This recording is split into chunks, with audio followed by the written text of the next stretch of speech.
নতুন নির্বাচন কমিশনের শপথ আজ। শঙ্কা অবিশ্বাস দূর করে ভোটারদের আস্থা ফেরানোই হবে প্রথম চ্যালেঞ্জ, বলছেন বিশেষজ্ঞ। শত কোটি টাকার মালিক সিআইডির এসপি শামীমা। রাজধানীর রমনাতেই তার 9টি ফ্ল্যাট। বেনজিরের সঙ্গে ঘনিষ্ঠতার অভিযোগ। নোয়াখালীর কোম্পানিগঞ্জে ওবায়দুল কাদের ও কাদের মির্জার বিরুদ্ধে ব্যবসায়ী মামলা। জিম্মি করে জমি লিখে নেওয়ার অভিযোগ। তাজরিন ট্র্যাজেডির 1 যুগ আজ। আহত শ্রমিক ও নিহতের স্বজনদের মানবতর জীবনযাপন, ক্ষতিপূরণ ও পুনর্বাসনের দাবি।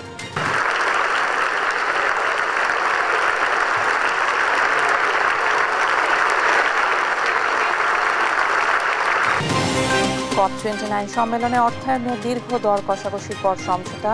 বছরে $300 বিলিয়ন দেবে পরিবেশ দূষণকারী ধনী দেশগুলো। দেখছিলেন শিরোনাম সংবাদ দুপুরের, সঙ্গে আছে আমি শিকা আজিজ। নতুন নির্বাচন কমিশনের শপথ আজ। নতুন প্রধান নির্বাচন কমিশনার সাবেক সচিব AM নাসির উদ্দিন ও 4 কমিশনারকে দুপুরে শপথ বাক্য পাঠ করাবেন প্রধান বিচারপতি সৈয়দ রেফাত আহমেদ। এদিকে অবাধ, সুষ্ঠু ও নিরপেক্ষ নির্বাচন আয়োজনে অভিজ্ঞদের পরামর্শ নিয়ে ঠান্ডা মাথায় কাজ করতে নতুন কমিশনকে পরামর্শ দিয়েছেন বিশেষজ্ঞরা। তারা বলছেন, নতুন কমিশনের প্রধান কাজ হবে ভোটারদের আস্থা ফিরিয়ে আনা। শুরু থেকেই কমিশনকে নিজেদের মধ্যে ঐক্য নিশ্চিতের পরামর্শ দেন বিশেষজ্ঞরা। জান্নাতুল মোহনার রিপোর্ট। গেল বৃহস্পতিবার সাবেক সচিব AM নাসির উদ্দিনকে প্রধান নির্বাচন কমিশনার করে নতুন কমিশন ঘোষণা করে সরকার। রোববার দুপুরে শপথ নেবেন CEC ও নির্বাচন কমিশনাররা। তাৎক্ষণিক প্রতিক্রিয়ায় সব চ্যালেঞ্জ মোকাবেলা করে সুষ্ঠু ও গ্রহণযোগ্য নির্বাচন আয়োজনের প্রত্যয় জানান নাসির উদ্দিন।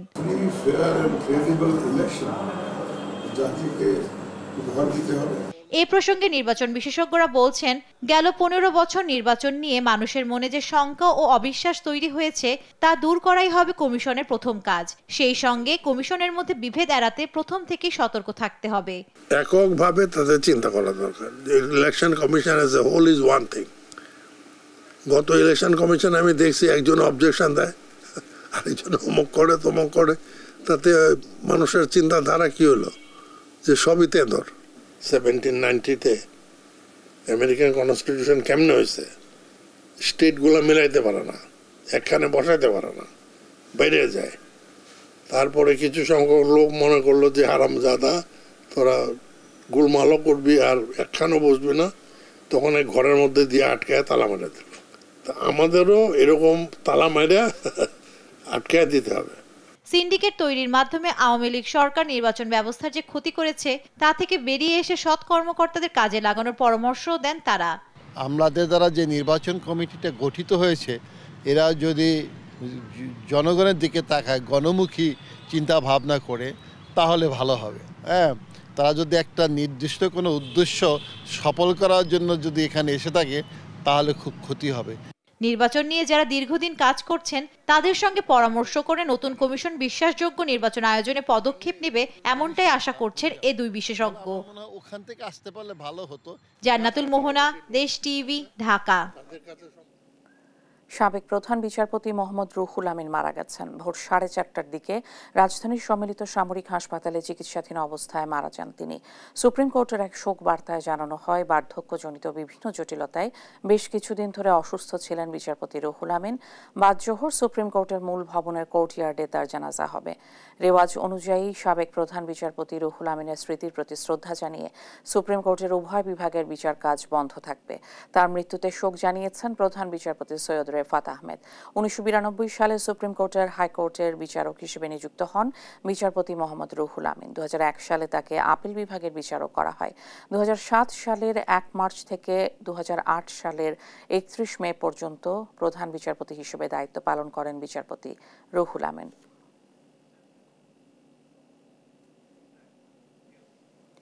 সিআইডির পুলিশ সুপার শামীমা ইয়াসমিন। 45,000 থেকে শুরু হওয়া বেতনের এই কর্মকর্তা এখন শত কোটি টাকার মালিক।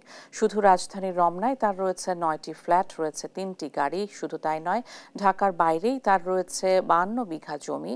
পুলিশের দাপট দেখিয়ে তটস্থ রাখতেন ভবনের অন্য বসবাসকারীদের। নিজেকে দাবি করতেন সাবেক আইজিপি বেনজিরের ঘনিষ্ঠজন হিসেবে। বিস্তারিত শাহাদাত নিশাদের বিশেষ রিপোর্টে। Police super Shamima Yasmin. BCS 18তম ব্যাচের এই কর্মকর্তা সিআইডির কেমিক্যাল ল্যাবের দায়িত্বে কাজ করছেন প্রায় কয়েক বছর ধরে। তার ব্যাচের সবাই ডিআইজি, অতিরিক্ত ডিআইজি হলেও কোনো পদোন্নতি ছাড়াই একই পদ ও র্যাঙ্ক এসপি শামীমা। কেন? তার রহস্য অনুসন্ধানে গিয়ে বেরিয়ে আসে থলের বেড়াল। তিনি নাকি এখন শত কোটি টাকার মালিক। সিদ্ধেশ্বরীতে বিলাসবহুল কনকর্ড ম্যাগনোলিয়ায় কয়েক কোটি টাকা মূল্যের নিজের অ্যাপার্টমেন্টে থাকেন শামীমা। একটি দুটি নয়, কনকর্ড ম্যাগনোলিয়ায় এসপি শামীমার রয়েছে চারটি ফ্ল্যাট। ভবনটির দ্বিতীয় ও পঞ্চম তলায় 1-এর এ, 1-এর বি, 5-এর এ ও 5-এর বি ফ্ল্যাটের মালিক শামীমা ইয়াসমিন। এই 4টি ফ্ল্যাট তিনি কেনেন 2017 সালের জুনে। ওনার কেনা ফ্ল্যাট তো আমরা শুরু থেকেই জানি। ইদানিং যখন ওনাদের সাথে কনকর্ডের সাথে আমরা যোগাযোগ করে দেখেছি, তখন দেখেছি যে ওনার রিলেটিভের নামে এটা হয়তো কেনা, ওনারা জানাইছে। বাট এখনও 2টা ফ্ল্যাট বোধহয় বা রেজিস্ট্রি করে নাই, এতটুকু আমরা জানি। বাইরের ভিতরের সমস্ত খবর তো আমরা পুরো আর জানি না। ফোনে সম্পদের বিষয়ে জিজ্ঞেস করায় শামীমা জানান তার কোনো গাড়ি নেই, তবে পার্কিং স্পেসে পাওয়া যায় 3টি গাড়ি। একটি গাড়ির সামনে পুলিশ লেখা স্টিকার লাগানো এবং অন্য গাড়িটি কালো কাপড় দিয়ে ঢাকা অবস্থায় দেখা গেছে। আরেকটি সরকারি গাড়ি।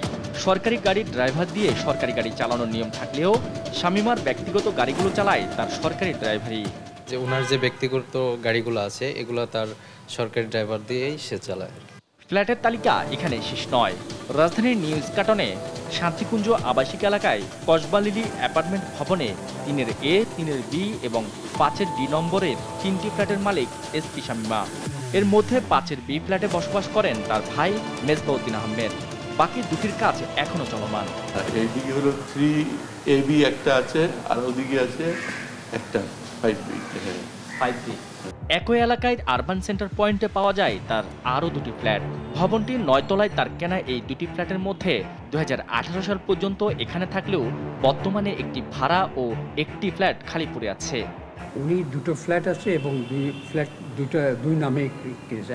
একটা হচ্ছে গিয়াসউদ্দিন আহমেদ এবং বুলবুল আহমেদ, এই দুইয়ের নামে, 2 ভাই। দুর্নীতি করে ক্ষান্ত হননি, ভয় দেখিয়ে তটস্থ রাখতেন সবাইকে। এসপি পরিচয় গত 7 বছরে কনকর্ড ম্যাগনোলিয়া টাওয়ারে সার্ভিস চার্জ দেননি এসপি শামীমা, যেখানে বকেয়া পড়ে আছে 17 লাখ টাকা। অন্য ভবনগুলোতেও একই অবস্থা। এসব অনিয়মের প্রতিবাদ করলে ফ্ল্যাটের প্রতিবেশীদেরও হেনস্থার শিকার হতে হয়েছে তার হাতে।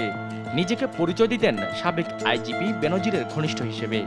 ওনার ক্ষমতার প্রভাব খাটিয়ে উনি এগুলো করে যাচ্ছে। আমরা অনেক চেষ্টা করেও সমাধান করতে পারতেছি না।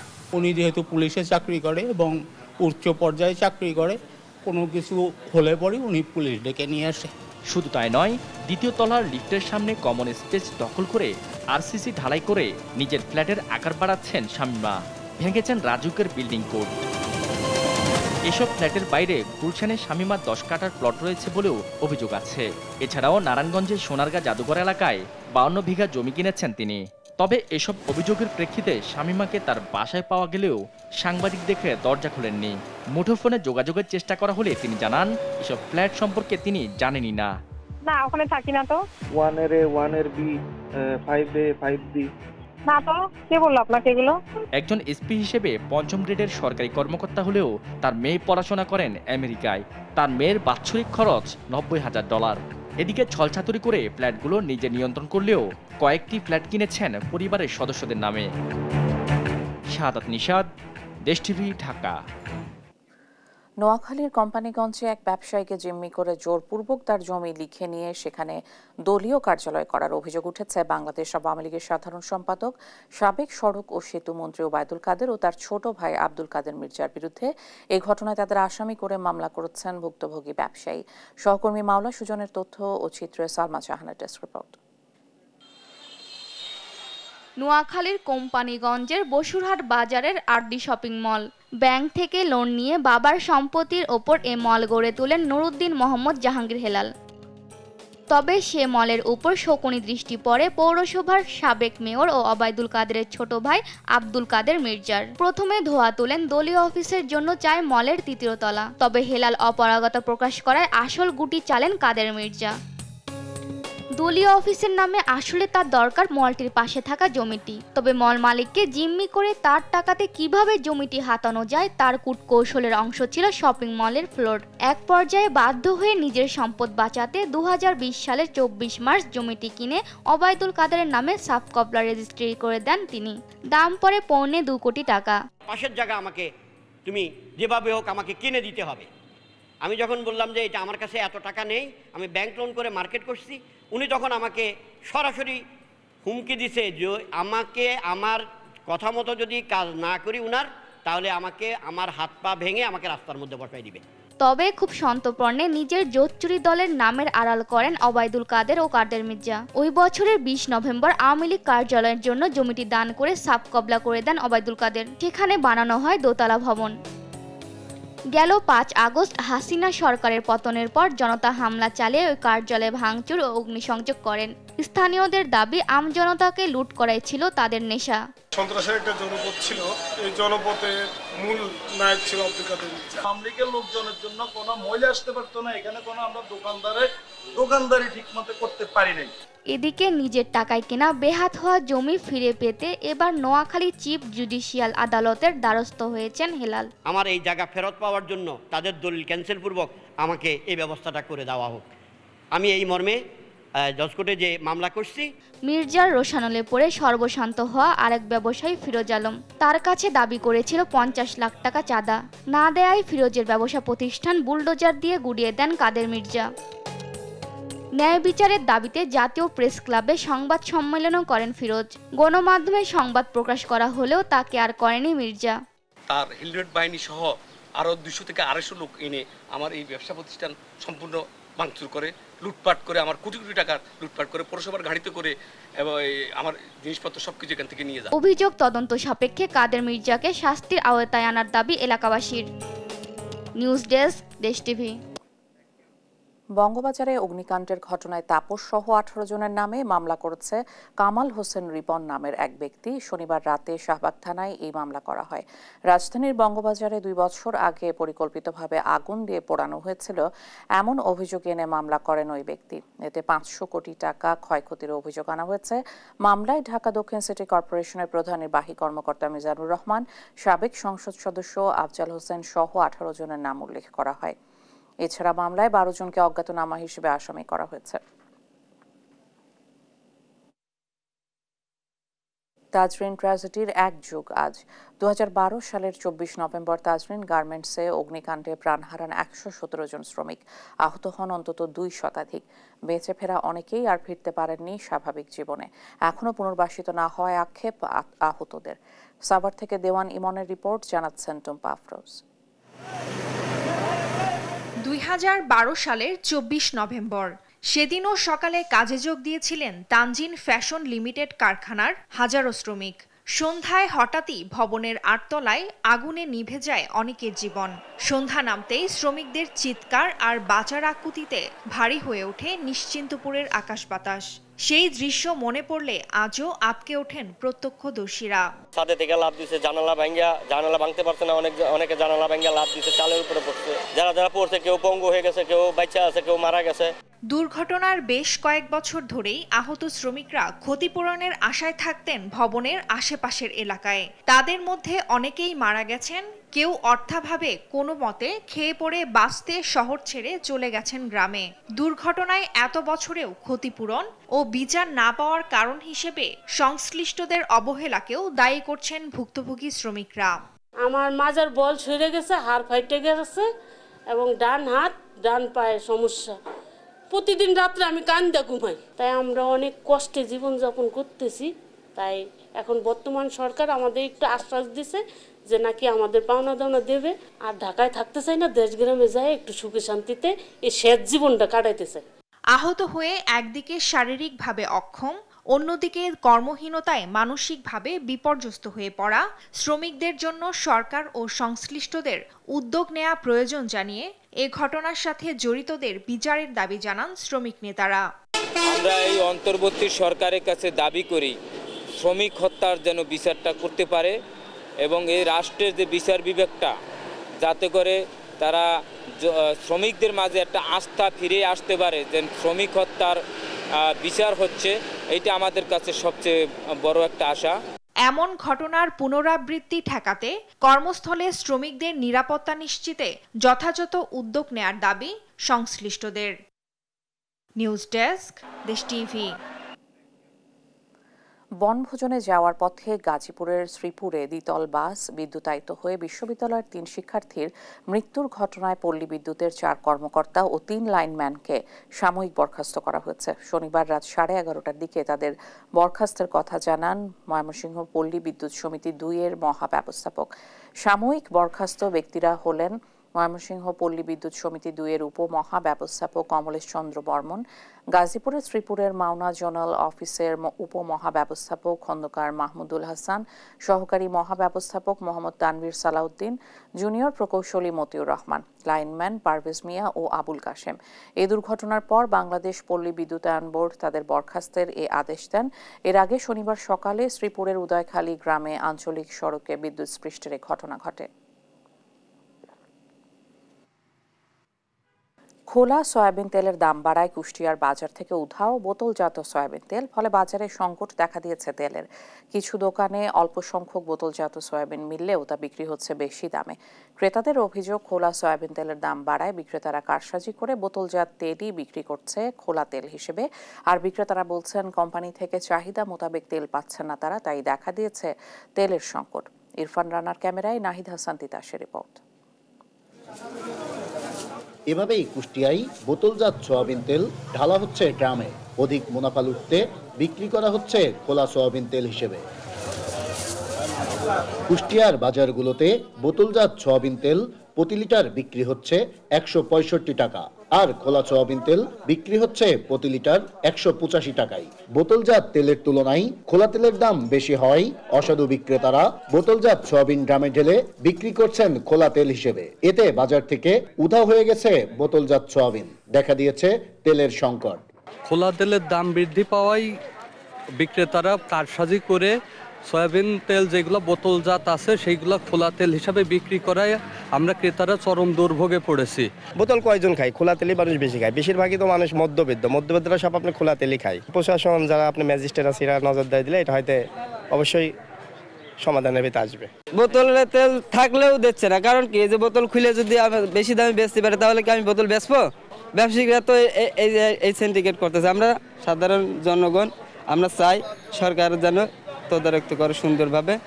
তবে কারসাজির অভিযোগ অস্বীকার করে খুচরা বিক্রেতারা বলছেন কোম্পানি থেকে চাহিদা মোতাবেক বোতলজাত সয়াবিন পাচ্ছেন না তারা, তাই বাজারে দেখা দিয়েছে তেলের সংকট। ক্লাব থেকে লিটারের দাম কম বোতলের, আর কাস্টমার চাহিদা বোতলের দিকে বেশি চাহিদা। কোম্পানি ঠিকভাবে আমাদের মাল দিচ্ছে না, আমরা ঠিকভাবে পাচ্ছি না, কাস্টমার দিতেও পারছি না। যেটুকু চাহিদা বাজার সেই হিসাবে তারা ঠিক মতন দিচ্ছে না। ওই হয়তো দেওয়া যাচ্ছে কারোর 5 কার্টুন লাগবে, তাকে হয়তো 1 কার্টুন 2 কার্টুন দিচ্ছে, আর কারোর হয়তো দেওয়া যাচ্ছে 10 কার্টুন লাগবে, সব মিলায়ে হয়তো তাকে দেওয়া যাচ্ছে 3 কার্টুন দিচ্ছে, এইরকম। আর এ বিষয়ে বাজার তদারকির দায়িত্বে থাকা কর্মকর্তারা বলছেন এমন কোনো অভিযোগ এখনো পাননি তারা। এ ধরনের ঘটনা ঘটলে জড়িতদের বিরুদ্ধে ব্যবস্থা নেবেন তারা। আমরা এখনো ওই ধরনের কোনো অভিযোগ পাইনি। যদি কোনো অসাধু ব্যবসায়ী এই 15 টাকা লিটার প্রতি লাভ করার মানুষে যদি এই অসাধু তৎপরতায় লিপ্ত হয়, সেক্ষেত্রে আমরা তাৎক্ষণিকভাবে তাদের তো অধিক মুনাফা গ্রহণের দায়ে কৃষি বিপণন আইনে জরিমানা করবই, এবং কৃষি বিপণন আইনের 12 ধারা মোতাবেক আমরা যে তেলগুলো পাবো ওপেন ওই লিটার ধরে পাবলিকের কাছে আমরা এই নির্দিষ্ট রেটে, অর্থাৎ বডি রেট যেটা আছে সেই মূল্যে আমরা সেল করে দেব। তেল নিয়ে বিক্রেতাদের এমন কারসাজি বন্ধে নিয়মিত বাজার তদারকি সহ জড়িতদের বিরুদ্ধে কঠোর ব্যবস্থা নেওয়ার দাবি সাধারণ ভোক্তাদের। নাহিদ হাসান তিতাস, দেশ টিভি, কুষ্টিয়া। চট্টগ্রাম কক্সবাজার মহাসড়কের চকরিয়ায় লরির চাপায় নিহত হয়েছেন 2 মোটরসাইকেল আরোহী। শনিবার রাত 10টায় চকরিয়া উপজেলার হারবাং ইউনিয়নের উত্তর হারবাং ভিলেজার পাড়া এলাকায় এই ঘটনা ঘটে। পুলিশ জানায় নিহত 2 জনের পরিচয় এখনও জানা যায়নি, তবে নিহতের বাড়ি চট্টগ্রামে বলে ধারণা করছে পুলিশ। এই সময় নিহতদের ব্যবহৃত মোটরসাইকেলটি দুমড়ে মুচড়ে গেছে এবং লরিটি জব্দ করা হয়েছে বলেও জানান এই কর্মকর্তা। এদিকে চকরিয়া হারবাং অংশটিতে প্রায়ই দুর্ঘটনা ঘটছে জানিয়ে এ নিয়ে কার্যকর পদক্ষেপের দাবি জানিয়েছেন সংশ্লিষ্টরা।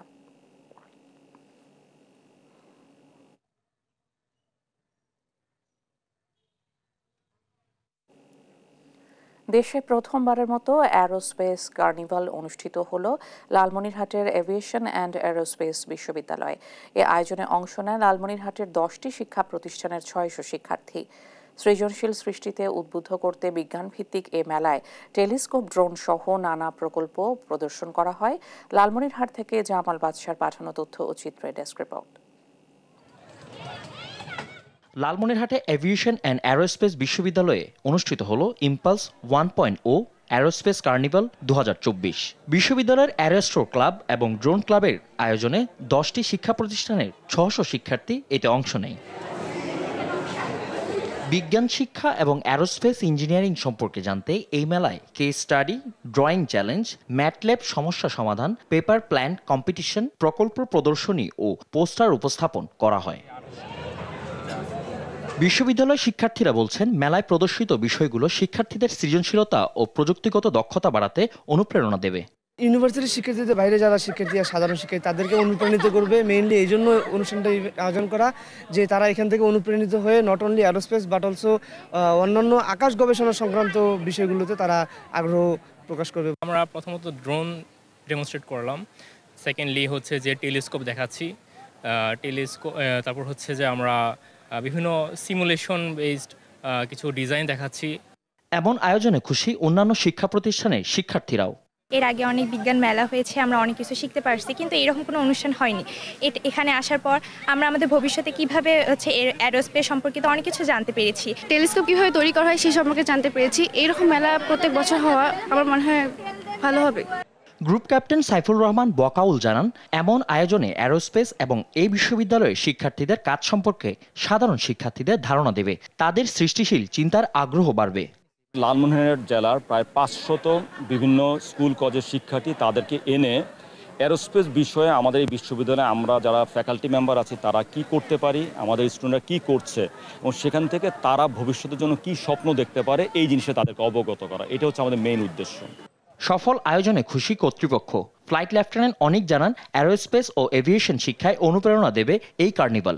অ্যারোস্পেস ফিল্ডে যাতে রিসার্চের দিক থেকে হোক বা দক্ষ কর্মসংস্থান এবং কর্মশক্তি গড়ে তোলার উদ্দেশ্যে যাতে সবাই আরও বেশি উদ্বুদ্ধ হতে পারে, সেটি নিয়ে হচ্ছে আজকের এই অনুষ্ঠান। এবং এখানে আমাদের বেশ কিছু কম্পিটিশন রয়েছে যেখানে তারা পার্টিসিপেট করছে। এমন প্রদর্শনী উদ্বুদ্ধ করবে নতুন প্রজন্মকে, যাদের মধ্য থেকে আসতে পারে ভবিষ্যতের বিজ্ঞানী ও প্রকৌশলী। নিউজ ডেস্ক, দেশ টিভি। চাঁপাইনবাবগঞ্জের ভোলাহাটে মহানন্দা নদী থেকে জমিতে সেচ দেওয়ার জন্য পাইপলাইন বসাতে স্বেচ্ছাশ্রম দিয়েছে কৃষকরা। খরচ করেছে পকেটের টাকাও, কিন্তু পাইপলাইন আর বসানো হলো না। তাদের এই কাজ বন্ধ করে দিয়েছে স্থানীয় প্রশাসন। এতে ক্ষতির মুখে হাজার বিঘা ফসলি জমি। মোহাম্মদ তারেক রহমানের পাঠানো তথ্য ও চিত্রে বিস্তারিত ডেস্ক রিপোর্টে। চাঁপাইনবাবগঞ্জের ভোলাহাটে শুষ্ক মৌসুমে অনাবাদি থাকে হাজার বিঘা জমি। চাষযোগ্য করতে পাইপলাইন দিয়ে মহানন্দা নদী থেকে পানি নিতে চান কৃষকরা। এ ব্যাপারে প্রশাসনের সাড়া না পেয়ে ধার দেনা করে নিজেরাই শুরু করেন পাইপলাইনে বসানোর কাজ। স্থানীয়দের দাবি, উপজেলা নির্বাহী কর্মকর্তার বাধায় শুরুর আগেই থমকে গেছে এই কর্মযজ্ঞ। প্রকল্পটিতে কৃষকরা বিনিয়োগ করেন 50 লাখ টাকা, কিন্তু কাজ বন্ধ হয়ে যাওয়ায় কৃষকদের পথে বসার উপক্রম। বিপাকে পড়েছেন আরও শতাধিক কৃষক। চৈত্র বৈশাখ মাসে বৃষ্টির পানি আমরা পাই না, যেটা পাতালের পানি পাই না, এই নদীর পানিটা সর্বক্ষণই পাওয়া যায়। এই পানিটাতে জমিটাতে চাষাবাদ করলে 1 মণ থেকে 2 মণ ধান বেশি ফলন হয়। এলাকাবাসী সহযোগিতায় প্রায় 50 লাখ টাকার এটা একটা প্রকল্প। এই প্রকল্পটা যদি বাস্তবায়ন না হয় তাহলে আমরাকে এলাকাবাসী, আমি এবং আমার এলাকাবাসী একেবারে পথে বসে যেতে হবে। প্রকল্পটা যদি হয় তাহলে আমরা অনেকেই অনেক কৃষক লাভবান হতে পারবো। যদি না হয় তাহলে আমরা অনেক ক্ষতিগ্রস্ত হতে পারবো, ক্ষতিগ্রস্তের মধ্যে পড়ে যাব অনেক কৃষক। জমিতে পানি সেচের ব্যবস্থা করার দাবিতে এলাকায় মানববন্ধনও করেন কৃষকরা। তাদের দাবি, বর্তমান সরকার কৃষির উপর জোর দিলেও স্থানীয় প্রশাসন তাদের সহযোগিতা করছে না। এই ডিপ টিউবওয়েল আন্ডারে 3টা ডিপ টিউবওয়েল আছে এখন উপস্থিত, তো 3 জনই কিন্তু আওয়ামী লীগ করে। আর কি ইন্ধনে এই জিনিসটা হচ্ছে না আর কি। ওরা আমাদের এত ক্ষতি করছে, যাতে করে আমাদের এই প্রকল্পটা বাস্তবায়ন না হয় সেই জন্য ওরা উঠে পড়ে লেগেছে। উপজেলা প্রশাসনের দাবি, সরকারি রাস্তা খনন করে পাইপলাইন স্থাপন করায় বন্ধ করা হয় কাজ। তবে এ বিষয়ে ক্যামেরার সামনে কথা বলতে রাজি হননি জেলা প্রশাসক আব্দুস সামাদ। কোন ইঞ্জিনিয়ারিং প্ল্যানে বা কিভাবে কোন এস্টিমেটের এতে করছে সেটাও কিছু বলা হয়নি বা দেখাও হয়নি, আমাদেরকে জানায়ও নি। এটা হলে মানুষের উপকার হবে, কৃষকদের উপকার হবে, কিন্তু যথাযথ কর্তৃপক্ষের অনুমোদন থাকলে সবচেয়ে ভালো। যদি এরকম কৃষকদের প্রয়োজন হয় তবে কৃষকরা আমাদের কাছে আবেদন দিবে, আমরা এটা সরকারিভাবে প্রকল্প নিয়ে দিব, তাদের বাস্তবায়ন করে দিব, কিন্তু সেটা সরকারিভাবে। এখন আমার ধরেন পরিষদে যদি বিল্ডিং ক্ষতিগ্রস্ত হয়, ব্যক্তি যত টাকাই থাকুক সে কি এসে আমাকে বিল্ডিং করে দিতে পারবে নাকি সরকারিভাবে করে দেওয়া হবে? করবে তাকে বাণিজ্যিক উদ্দেশ্যে, কিন্তু আমাদের তো এখানে বাণিজ্যিক কিছু না। তবে সরকারি ডিপার্টমেন্টগুলো কেন আছে? জনগণকে সেবা দেওয়ার জন্যই তো। আমাদের তো তবে অবসরে চলে যেতে হবে, তাদের সাথে পরামর্শ করেই কিভাবে করা যায় সরকারিভাবে সেটা আমরা করে দেব। মহানন্দা নদী থেকে পানি আনা গেলে পুরো বছর জুড়ে ফসল ফলবে, এমনটাই প্রত্যাশা কৃষকদের। নিউজ ডেস্ক, দেশ টিভি। সিরাজগঞ্জের উল্লাপাড়ায় সড়ক দুর্ঘটনায় মোটরসাইকেল আরোহী 2 বন্ধুর মৃত্যু হয়েছে। রোববার সকালে পাবনা বগুড়া মহাসড়কের বোয়ালিয়া বাজার এলাকায় এই দুর্ঘটনা ঘটে। নিহতরা হলেন উল্লাপাড়া উপজেলার শরীফুল ইসলাম ও তার বন্ধু শাহজাদপুর উপজেলার নাইম সরকার। পুলিশ জানায় সকালে 2 বন্ধু মোটরসাইকেলে সলঙ্গা মাছের আড়ত থেকে মাছ কিনে শাহজাদপুরের দিকে যাওয়ার সময় অপর দিক থেকে আসা শাহজাদপুর ট্রাভেলস বাসের সাথে মুখোমুখি সংঘর্ষ হয়। এতে ঘটনাস্থলে 2 বন্ধু নিহত হন। পরে খবর পেয়ে পুলিশ ঘটনাস্থলে গিয়ে মরদেহ উদ্ধার করে পরিবারের কাছে হস্তান্তর করে। চট্টগ্রামে চাকরিতে পুনর্বহালের দাবিতে ইসলামী ব্যাংক সহ 3টি ব্যাংকের কর্মচারীরা মৈজারহাট এলাকায় 2 ঘণ্টা সড়ক অবরোধ করে কর্মসূচি পালন করেছে। এতে বন্ধ হয়ে যায় চট্টগ্রাম কক্সবাজার সড়কের যান চলাচল। আন্দোলনকারীরা জানান কর্মীদের কোনো আগাম নোটিশ না দিয়ে বিনা কারণে তাদের চাকরিচ্যুত করা হয়েছে। প্রতিবাদের পাশাপাশি মানবিক আবেদন জানিয়ে সকাল থেকে শান্তিপূর্ণভাবে এই কর্মসূচি পালন করেন তারা। 2 ঘণ্টা অবরোধ করে রাখার পর এক পর্যায়ে পুলিশ এসে অবরোধকারীদের সড়ক থেকে সরিয়ে দেয়। এ সময় দাবি মানা না হলে বড় কর্মসূচির হুঁশিয়ারি দেন আন্দোলনকারীরা।